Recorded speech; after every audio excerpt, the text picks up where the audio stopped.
Angels are neither born nor do they die. They are a separate entity, a separate order from humans. We have humans and then we have angels. It's two separate entities.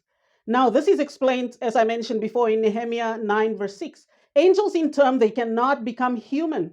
God operates with complete order and authority, and God is highly strategic and methodical. So, therefore, in the angelic order, there is a chain of command, and the holy angels always do what God instructs.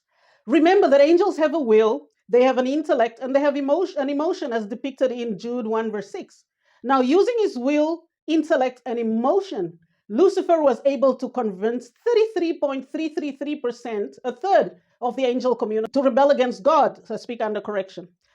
God is the creator and the existing authority.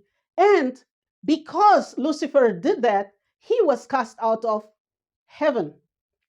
Now, in worldly terms, we can state that Lucifer carried a coup d'etat, which is a term that you would hear in politics. He carried out a coup d'etat using a third of the angel community to seize the authority of God and to remove or reduce God's authority in the heavenly realm and over the earth.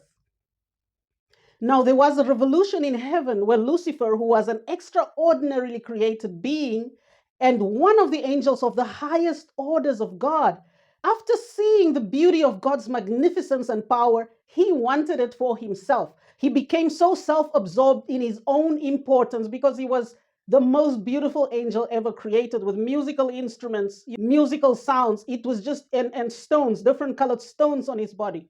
So he became so self-absorbed in his self-importance, and he felt that he needed to remove his creator. Maybe he was afraid the creator will create a similar angel with the same capacity. Or could it be that he was afraid that he deserved the position God gave to Christ on earth? Maybe he felt that he was more qualified than Jesus on earth to take the role, and he hated the fact that Jesus was actually the one with God. Have you noticed that even among babies or small children, if a child was the only child for a while and the parents then decide to have another baby, and usually if they show a lot of affection to this first child, when the other child comes, the older one usually will feel a bit of bitterness in their heart, because it's not always the case, but it happens in most cases, because that baby will feel like their place has been removed, although the parents would love both of them equally.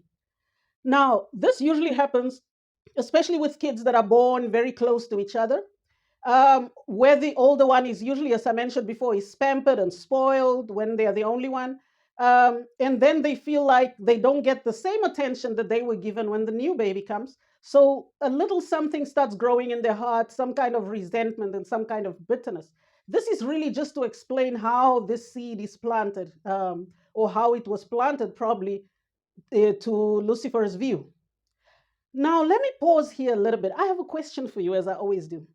Have you seen people who are not able to submit to anyone?